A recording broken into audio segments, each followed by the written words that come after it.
Aumento nos salários do judiciário chegaram a ser 214% acima da inflação, ou seja, reajustaram o próprio salário com a inflação, coisa que trabalhadores da iniciativa privada nem isso tiveram. A maior parte dos trabalhadores, por causa dos ciclos de crises que o Brasil tem ali há 40, 50 anos, a gente nunca teve um período estável de crescimento. Isso eu tô falando da perspectiva histórica. Bom, o trabalhador da iniciativa privada nem o reajuste da inflação teve, tá cada vez mais pobre ao longo das décadas, mas não apenas o reajuste da inflação, mas 214% se a gente fala do judiciário dos estados e 130% se a gente fala do judiciário federal. Isso sem contar os penduricalhos, isso sem contar os extras, os auxílios, as indenizações, bararê, barará, que a gente sabe que fazem extrapolar, né, os salários para além do teto, que já é alto, de um ministro do Supremo Tribunal Federal, de R$44 mil,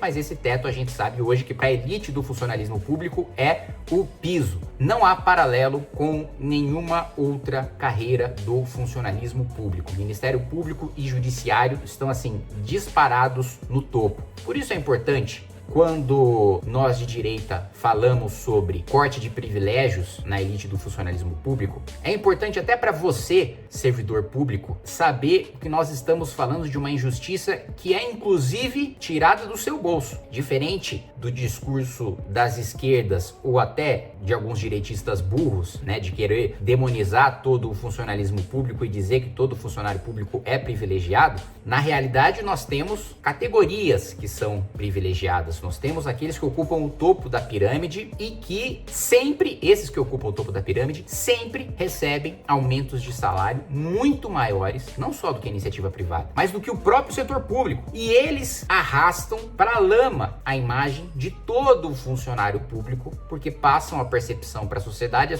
quando vê um absurdo do juiz recebendo R$2.500.000 num único mês, generaliza isso para outros servidores públicos. E quando a gente pega para analisar estudos que fazem a comparação sobre a paridade de salário com o setor público municipal, estadual e federal com a iniciativa privada, o servidor público municipal ganha até menos do que na iniciativa privada, 4, 5% menos do que na iniciativa privada. Então, a gente vai falar sobre isso logo depois que você deixar o seu like, compartilhar esse vídeo, clica no sininho para receber as notificações, se inscreve no canal. Eu vou falar também para vocês sobre o nosso clube do livro. Nós estamos fundando uma editora, a Editora Valete. É importante a gente ter uma editora de direita que vá produzir livros de qualidade, que vai lançar clássicos que são fundamentais para a formação intelectual de políticos, de acadêmicos, de advogados, de médicos, de qualquer pessoa que vá ocupar qualquer posição na sociedade e que queira, dentro dessa posição, dentro da sua função, ainda que ela não esteja diretamente relacionada com política, ela queira influenciar politicamente, ela queira debater politicamente.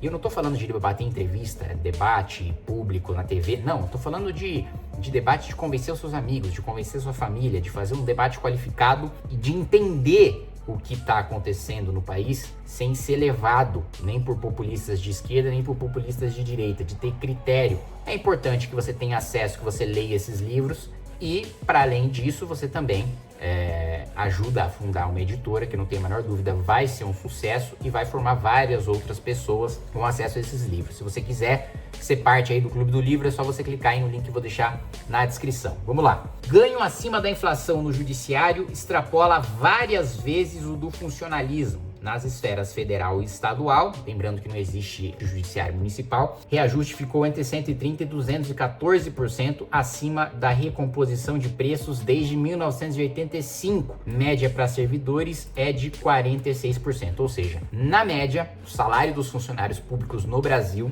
subiram desde 85 para cá, 40 anos, portanto, 46% acima da inflação. Já na média do judiciário estadual e federal, foi praticamente o triplo para a esfera federal, né? O aumento para o judiciário federal foi o triplo do que para o funcionalismo público, 130%. E chega ali praticamente um quíntuplo, 5 vezes, o que foi o reajuste para o servidor público, para o judiciário estadual. E aí a gente pega aqui o seguinte, né? Veja só os gráficos que são mostrados. Aí a mediana das remunerações, 1985, judiciário estadual, 6.000 15.890 reais. E aí, 2022, 15.856. Lembrando que aqui a gente não tá só falando de membros do Poder Judiciário. O membro do Poder Judiciário é juiz, é desembargador. A gente tá falando também dos servidores, analistas, blá.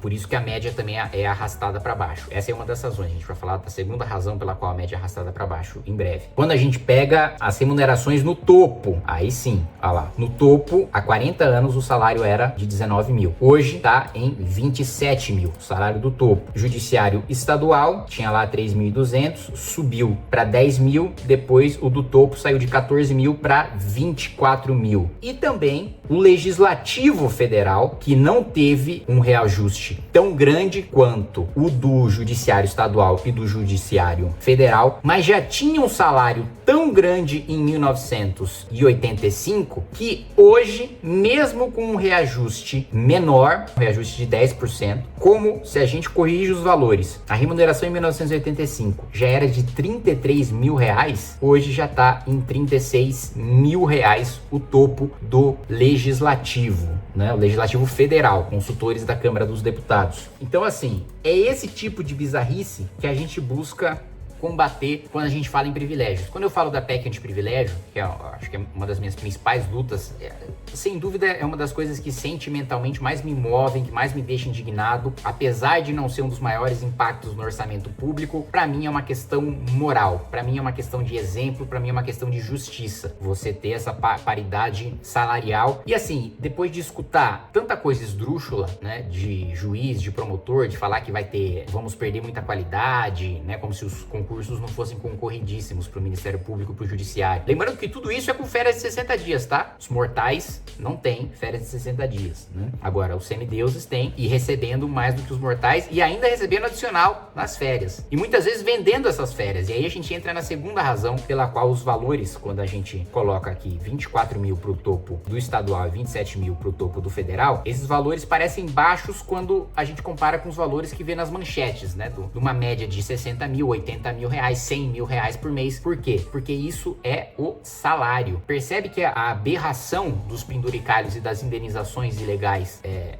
tamanha que a indenização chega a ser 70% da remuneração do cara, 30% é salário, 70% é remuneração em função do cargo que ele ocupa. É óbvio que isso não é razoável. Claro que você ter um pagamento, alguns pagamentos pontuais por despesas que decorrem do exercício da sua função, isso até a iniciativa privada faz. Um executivo, um diretor de uma empresa que tem ali um gasto, né, de locomoção, de moradia, por causa de alguma situação excepcional, né, diferente das condições iniciais de contratação dele, recebe até reembolsos da própria empresa. Agora, não é razoável, ainda mais no setor público, em que é o dinheiro do pagador de impostos, e o pagador de impostos no Brasil é pobre, não só porque o imposto está tributado no consumo, mas porque 90% do Brasil é pobre. Não segundo o IBGE, porque segundo o IBGE, né, pô, classe A, se você, né, tem uma renda familiar per capita, sei lá, R$1.500, R$2.000, você já tá na classe A, né? Mas em termos práticos mesmo, né? Se a gente fosse comparar com mesmo Chile, Paraguai, Uruguai, nem precisa se comparar com um país desenvolvido. 90% da população brasileira é pobre, né?